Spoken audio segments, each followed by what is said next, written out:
Mr. Marston, I've been hearing about your plans. Have you, Miss McFarland? Yes, from Lee Johnson, to settle here and build a life for yourself. I'm afraid those aren't my plans. See, I already have a life.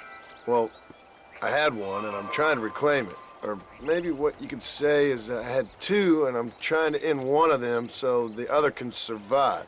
You do so love to talk in riddles, Mr. Marston. Do you do that, I wonder, as a substitute for having anything interesting to say? Probably, Miss McFarland. Oh, call me Bonnie, you fool. Call me Bonnie. Miss McFarland, I'm married. I have a son. I had a daughter, but she died. Years before that, I rode in a gang. We robbed banks, trains, held people ransom. We killed people we didn't like. Bill Williamson was in that gang. Now, if I don't capture my former brother in arms, great harm will befall my family. Now, I don't suppose any of this is very interesting to you, but I hope it explains why I wasn't so eager to talk about it. No, I do understand. I had no idea. You poor man. Even in this new country, memories don't really fade. My father was an illiterate Scot born on the boat into New York. He never saw his homeland, but to hear him talk about it, you'd imagine he only ever ate haggis and wore a kilt. And he hated the English for what they had done to his great-grandparents that he'd never met. People don't forget. Nothing gets forgiven. That's true, especially when it comes to money. And you know, even now, after all his labors, my father's debts are still terrible. I worry every day about us losing the ranch. It would kill him. My father died when I was 8 years old.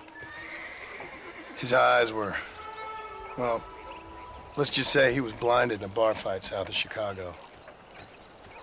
My mother died during childbirth. She was a prostitute, and he was her, well, I don't know what he was. So I was sent off to an orphanage and ran away and fell in with a gang. My word. What a difficult life you've lived. The leader of the gang taught me how to read, taught me how to see all that was good in the world. He was a great man in a way. But you killed people. Sure. And I've suffered for it. And that's the life I left, or tried to leave. Said too much, Bonnie. I'm an uneducated killer, sent here to do all I can do well. Kill a man in cold blood so that another man may do his part to cut crime in an area, and a rich man can be elected governor on the back of these promises.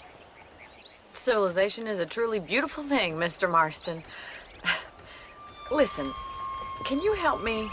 Well, I can try. What do you need, money? No, nothing so complicated. I need an extra hand to take out the herd to pasture. Sure. Point me in the right direction.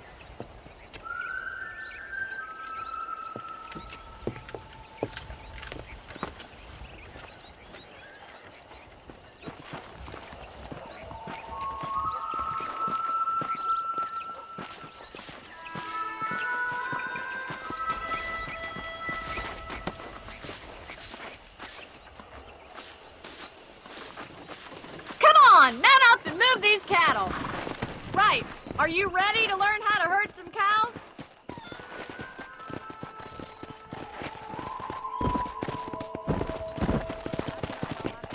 Thank you for telling me all that back there. It must have been hard for you. Hope you understand now why I've been playing my cards somewhat close to my chest. I didn't know you had a wife and child. Then again, I don't think I ever asked. They're lucky to have a man like you. I ain't so sure about that, but thank you. Good to see you, Miss McFarland. Whoa! Come! Nice job, Mr. Marston. He's got it. Stay behind him, Mr. Marston. That's it. Come on! Come on. You'll be a Come on, rancher you in no dumb- time. Muy bien, señor. Ain't that hard, is it?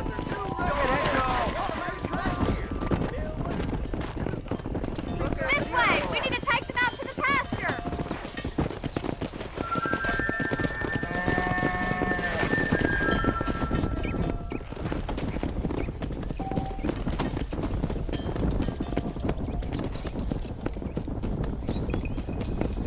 Let's go!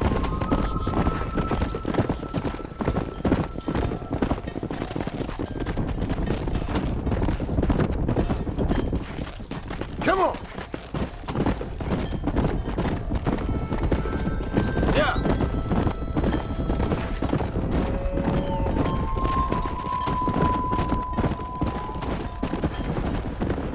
Keep going, Mr. Marston! Nearly there! Good! Let's get it. Now we need to move this entire herd out to the far pasture for grazing. Yeah! Slow up!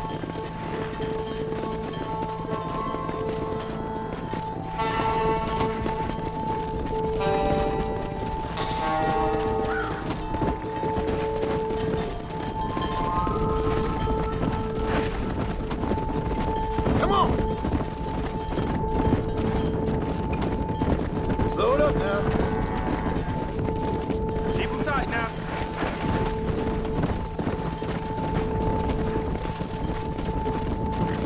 Come on!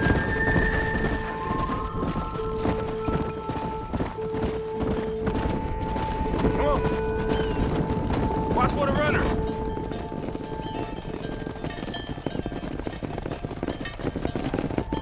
You're not bad with the herd. Ranching might be your true calling, Mr. Marston. Either that, or you were a cow in a past life.